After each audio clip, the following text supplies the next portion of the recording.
Hello guys, please subscribe to my YouTube channel for more tips and guide. Ipapakita ko muna ang aking na-withdraw sa inyo. Pindutin lang ang withdraw dyan sa baba. Sunod pindutin lang ang record dyan sa baba para makita ang na-withdraw nyo na. Sunod pindutin ang recharge dyan sa baba. Para makita naman natin ang record ng aking na-recharge na gold coins. Ngayon pumasok na tayo sa laro.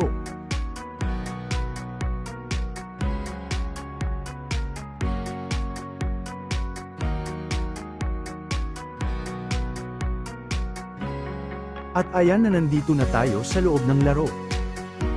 Ngayon ituturo ko naman sa inyo paano kumita sa pag-i-invite. Pindutin lang ang task dyan sa gilid. Mag-invite ng 3 player. Pindutin din ang iba pang task dyan sa gilid. Dito mo makikita ang bagong mga task na kikita ka ng maraming gold sa pag-i-invite.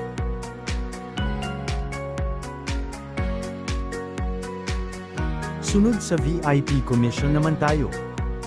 Pindutin lang ang VIP dyan sa gilid. Sunod pindutin ang arrow. Dito mo makikita ang VIP assets points mo. Pindutin ulit ang arrow. Dito mo naman makikita ang percent ng VIP commission mo sa mga subordinate mo. At ang commission mo nakadepende sa level ng VIP mo. Punta naman tayo sa rankings ng mga player.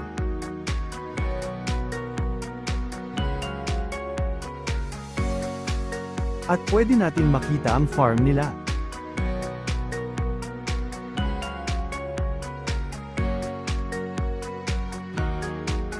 Pwede rin tayo mang-steal pag hindi pa nila ito na-harvest.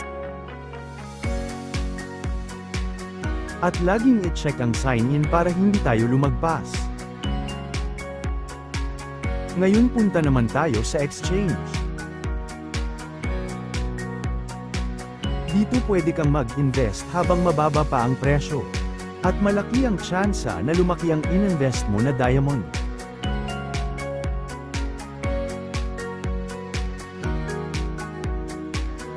Pindutin naman ang store dyan sa baba. Sunod pindutin ang seed. At dito mo makikita kung anong level ang seed na dapat kasing level ng inyong lupa para maitanim.